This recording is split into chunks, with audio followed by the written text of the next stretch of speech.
Fredericksburg, Texas, and the National Museum of the Pacific War. It's been 55 years since the end of World War II, and a long time since bombers like this one flew into combat. But for some, the fight isn't over yet. You may have heard about the veterans who were prisoners of the Japanese and are now suing because of what they say was done to them in captivity.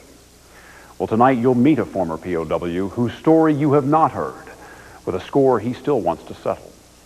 He's had so many brushes with death, it's a wonder he's still around. But as you're about to see, he's been going up against powerful forces his entire life.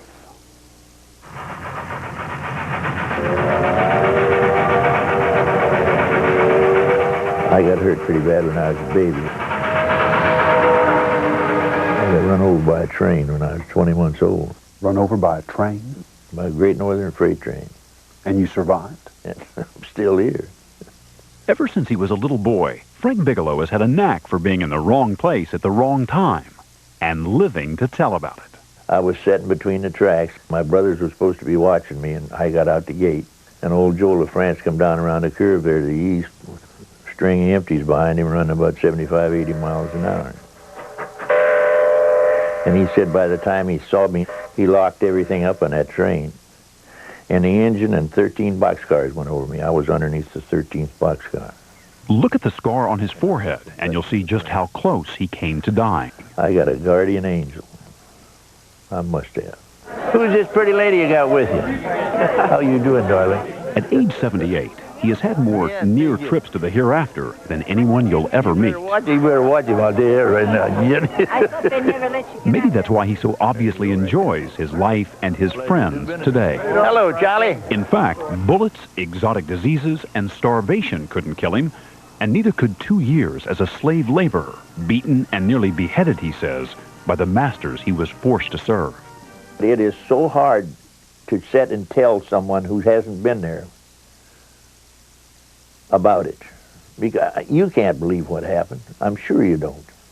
Omuda, number 17. Nobody knows where it was. Or what happened there. Frank Bigelow's story is not only about survival, it's about justice he says is long overdue for thousands of World War II veterans just like him, who became prisoners in camps you've never heard of, like Omuda's Camp Number 17, forced to do hard labor for Japanese companies with names we all know very well. I was in the Philippines when the war broke out. And I tell you this, if that war hadn't broke out, I'd still be in the Philippines. I was born and raised in North Dakota. And the tropics appealed to me pretty heavy. But it got pretty ugly pretty soon. They got pretty ugly pretty fast, yes, sir. Seaman Second Class Bigelow had transferred from a battleship to new duty in the Philippines. And once again, his guardian angel must have been at work, because the move almost certainly saved his life. The ship he transferred off of was the USS Arizona, sunk by the Japanese at Pearl Harbor, killing more than 1,100 men on board. 5 months later, as the Japanese launched their final assault here on the island fortress of Corregidor, Frank and another sailor were pressed into duty defending a beach. And they put us on a twin 50. That's an air-cooled 50 caliber machine gun. I'd never even seen a twin 50 before that. On the job training. Right on the job training. The job didn't last long. A spray of bullets just missed Frank, but killed the sailor standing next to him. He took 7 right across there. Just hours later, along with thousands of other American and Filipino troops, Frank was taken prisoner by the Japanese. They hauled down the American flag, and they ground it into the dirt with their feet, and they urinated on it, and it just made you sick. And that was a horrible, horrible experience, but I'll tell you one thing it did. It made me love my flag, and made me love my country. And I knew right then when that happened that I was going to make it. Frank was 20 years old and half a world away from his home in North Dakota. His new home in the Philippines was a Japanese Army prison camp called Cabanatuan. It would test Frank's luck once again. In the first month there, hundreds of prisoners died every day, most from disease and hunger. Others simply lost the will to live. I'll tell you how bad it was. When I was standing in line, I heard somebody holler Bigelow, and I turned around, and there was Ray Urquhart.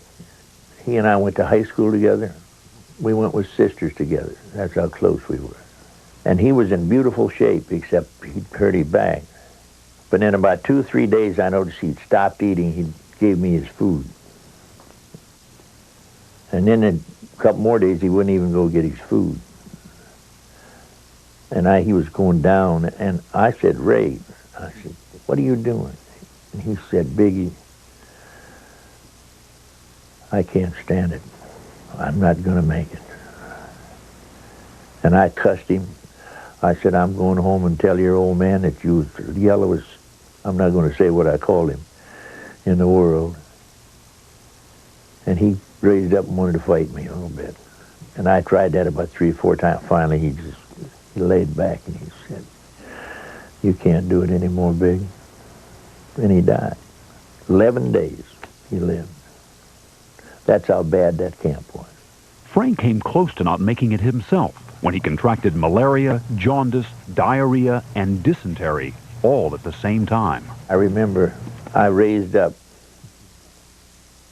and it took about all the strength I had, and everything turned gray. And I knew I was dying. And I started to go back, and I said, Bigelow, you're too young to die. The only possible remedy, a pile of charcoal left at his side. He forced himself to eat it. It stopped my diarrhea, and I think it saved my life. You barely survived again. Oh, that was awful close. Frank had been in Cabanatuan about a year when the Japanese announced that 500 POWs were needed for a work detail. He volunteered. So you asked to be on the detail. I wanted to get on that detail. I didn't know it was going to. I didn't know where it was going, but I wanted to get out of that camp. After 3 weeks at sea in the hold of a freighter, Frank and the other prisoners found themselves in Japan, in the city of Omuta. It was August 1943. They were on their way to prisoner of war camp 17. It was a brand new camp. It really was. So your first impression of the camp was? Just not a bad deal. But it didn't take long to find out what the real deal was. Though housed in a prison camp run by the Japanese Army, Frank and the other prisoners were delivered each day to a coal mine owned by Mitsui, one of the biggest business conglomerates in Japan. We were working as POWs for the Mitsui Company, slave labor. How did you know it was Mitsui? By the name on the front of it. At the mine it said Mitsui Mining Company. And also Baron Mitsui came to see us a couple times at the camp and once or twice at the mine. I remember seeing him. Frank and his friend Harold Feiner, another Camp 17 survivor, say they were told the mine they were forced to work in was so dangerous it had been shut down for years. And if you died? So what? I mean, if we died, it wouldn't have been a great loss to the Japanese. We were told you work or you die. That was it. The two men remember long hours and short rations, usually tiny portions of rice and seaweed soup, barely enough to sustain a child, much less grown men doing heavy physical labor. Frank says he was skin and bones. At 6'4", he weighed just 95 pounds. Come on. Did you ever get a break? Well, we were supposed to get a break every 11 days. But sometimes they would have what they call taksang shigoto, which means work hard. And at one time we worked 27 straight days. Were men beaten? Badly. Badly. I was beaten myself several times. And just about everybody was. But Frank says one beating actually saved his life. It happened after he'd lost his temper in the mine one day and lashed out at a company guard. I picked up a rock and threw it at him, and I didn't mean to, but I hit him. And he turned me in for that.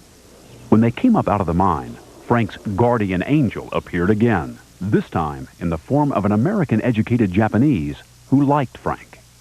And he hit me about a half a dozen times with his fist, and I fell down. I didn't want to fall down, but I did, just to save my own life. I knew how close I was to dying for that. The next day he came down, he had an extra bento, which is a lunchbox, and he gave that to me, and he said, I'm sorry I had to hit you. He had to hit you? Yeah, if he hadn't. They'd have cut my head off. Frank survived, only to return to the mine, where he lasted about a year and a half, until the night a huge rock fell on his right leg. Both bones were just snapped completely off. My foot was just hanging out like that. Because my bones were so brittle from malnutrition that they were just like old dead twigs. When they broke, they just broke right straight off. With few medical supplies, another American POW, Dr. Thomas Hewlett, improvised. He drove a sharpened bicycle spoke through Frank's ankle to try and hold the shattered bones together. And eventually, it became clear it just wasn't going to repair itself. Yes, I got gangrene in it real bad. And I said, Doc, I said, either cut it off or cut my throat or do something. I can't stand any more of this. And he did what you call a guillotine operation. He had 4 guys holding me. And he sawed my leg off. Using what? He had a hacksaw blade and a razor blade. And he had some knives. And I asked him before he started operating on me, I said, Doc, I said, you got a drink of whiskey or a couple of aspirin tablets you can give me? He said, if I had them, I'd take them myself. And when he got about halfway through my leg, I said, Wendy Rowland was holding me, and Wendy was a pretty big, strong guy. And I said, Wendy, hit me. Will you please just knock me cold? I was in a tremendous amount of pain.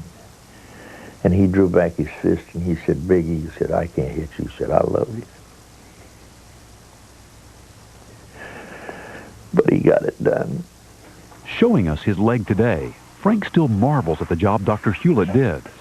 But it's what Hewlett did after the amputation, while rebandaging the stump with rags, that Frank says saved the rest of his leg and maybe even his life. Without telling Frank, Hewlett resorted to a primitive method to battle a growing infection. He put maggots inside the bandage. When he pulled those maggots out, he pulled all that infection out. And he saved my leg. He was one of the finest men and one of the finest doctors that ever lived. And I'll never forget him for it. Frank's days as a slave laborer in the coal mine were over. By the summer of 1945, the war was almost over too, with Allied bombers filling the skies over Japan and Camp 17. We knew that the closer they got, the more chance we had to make. Send them down, baby, send them down. That's what we... And that's an awful thing to do, get out under a B-29 and just beg them to drop them on you, but that's what we did. One way or another, the end was near. On the morning of August 9th, Frank and another POW climbed out of a bomb shelter, gazing at the signature of a weapon they had never heard of, as they looked across the bay toward the city of Nagasaki. My goodness, Biggie, he said they must have dropped a 1,000-pounder over there. That's the biggest thing we'd ever heard of. We didn't know. You saw the mushroom cloud? We right under it. Years later, as he battled a rare skin cancer that almost killed him, Frank would wonder if he'd been a little too close to the atomic bomb. Camp 17 was only about 30 miles from Ground Zero. Days after the bomb fell, the guards at Camp 17 disappeared. Japan had surrendered. Frank had survived 2 years in the camp and had 2 reasons to celebrate that day. August 15th, your birthday. That's exactly right. I was 24 years old. And what was going through your mind as you walked out of that camp? I'm free. I made it. And all I could think about was freedom. And America. He was finally on his way home. But as you're about to see, Frank Bigelow's war with the Japanese was far from over. Frank Bigelow survived more than 3 years as a prisoner of the Japanese during World War II. Though the war's been over a long time, the memories are still fresh in his mind. And he has one more battle to fight against the Japanese company he says used him as a slave laborer. As he showed us the Veterans Memorial he helped build in his Florida retirement community, Frank described his long journey home, how it started with a train ride through the devastation of Nagasaki. Getting off the train to board a hospital ship, Frank needed a little help. And there was a real nice-looking Navy nurse standing out there, and I said, "Darling, can you catch me?" And she said, "Come on." I jumped out the window, and she caught me right in her arms. The most beautiful woman I ever saw in my life. And I said, "Can I give you a kiss?" She said, "You can do any damn thing you want to me." That's the truth. You were on your way home. And I was on my way home. 3 weeks after hugging that nurse, Frank was hugging the ground in San Francisco and calling his mother in North Dakota. We were on a party line. So I called the post office, which is about a quarter mile from the house. And by the time Mother got back, everyone on the party line was on there. And I finally had to cuss real loud to get all them women off the telephone so my mother could hear me talk. And she said, "Son, I knew you were all right." She said, "I wasn't even worried about you." And I guess that's a pretty good way for a mother to be. Your mother figured if you could survive a collision with a freight train, the Japanese weren't going to get you. That's right. Mom she just had all the faith in the world in me. Frank spent about a year in a naval hospital and underwent another operation on his stump. So you got your first artificial leg in Philadelphia, 1947, Philadelphia Naval Hospital. He even survived another freak collision with a moving train, this time driving into the side of one in the middle of a whiteout blizzard. The car was in worse shape than Frank. He got away with minor injuries. In February 1951, Frank Bigelow became the first World War II veteran to receive a government check for his time in captivity. $1,198, a dollar for each of the 1,198 days he spent as a prisoner. The money came from Japanese and German assets seized at the beginning of the war. Come on, buddy. Frank's check was enough to pay off the loan on a new taxi cab. Come on, But he says it hardly made up for being forced to work in that Mitsui coal mine. What do you think this company owes you? What do they owe me? They owe me a leg. They owe me a couple of years of life. And they at least owe me miner's wages for what I did. And I think they owe us an apology. How do you feel toward that company today? I detest them. Of all the hardships and horrors Frank Bigelow has survived, from the freight train that ran him over as a child to the skin cancer that nearly killed him later in life, it's his experience as a POW that still eats away at this normally good-natured man. This was wartime. It was wartime. You were POWs. Right. As prisoners of war, we were supposed to be treated humanely. We were supposed to be fed. We were supposed to have decent places to live. And we were supposed to have decent medical attention. And we had absolutely none of that. Former POWs like Frank have tried to settle their grievances with the Japanese before in the courtroom. But time and again, judges in Japan and here in the States have rejected the veterans' claims. And for nearly 50 years, this has stood in their way. It's the 1951 peace treaty the United States and more than 40 other nations signed with Japan. In it, the U.S. waived further claims for reparations against the Japanese. And not just government-to-government claims, but those brought by U.S. citizens as well. What that treaty did, without any question or doubt, it took our civil rights away from us just like that, completely. Frank says signing that treaty while giving former POWs like himself just $1 a day for their suffering was a slap in the face. You were forgotten. We were completely forgotten. That's exactly right. Japan. Today, lawyers for the veterans argue there is language in the treaty that could open the door for legal action. And they're now trying a new weapon, a California law originally meant to help victims of Nazi slave labor seek compensation. I'd like to introduce a very, very good friend of mine, Harold Feiner. We worked in the same coal mine in Japan. Frank, his friend Harold Feiner, and dozens of other survivors of the Japanese labor camps see the statute as a way to sue some of the biggest, richest companies in the world, Mitsubishi, Nippon Steel, and Mitsui among them. Do you really expect these companies to come forward and compensate you and apologize for this? Yes, we expect them to own up and pay up.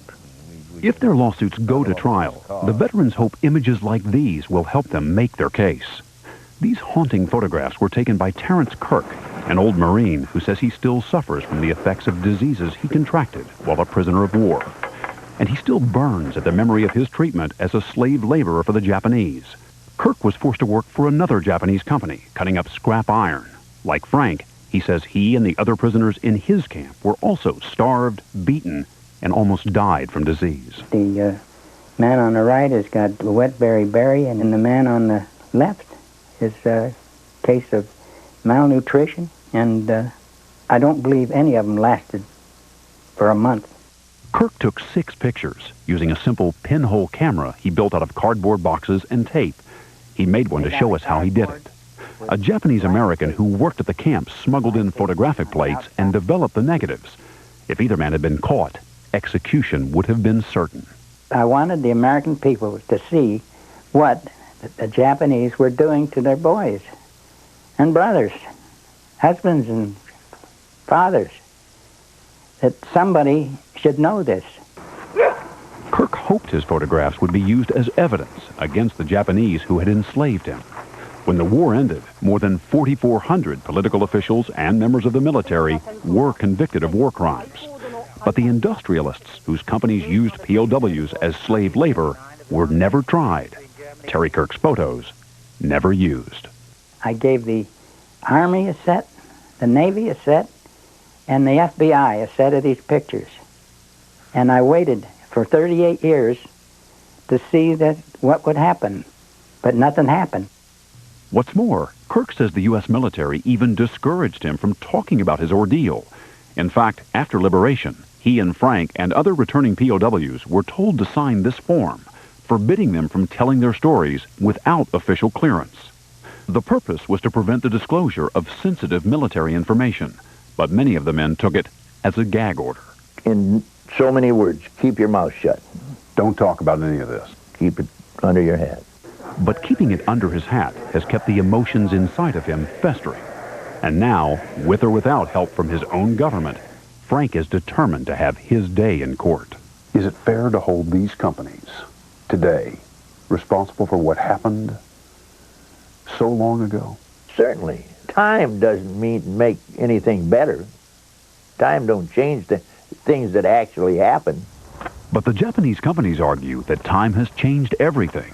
For example, a spokesperson for Mitsui says that while it has the deepest sympathy for the veterans, it is not the same company that ran the coal mine.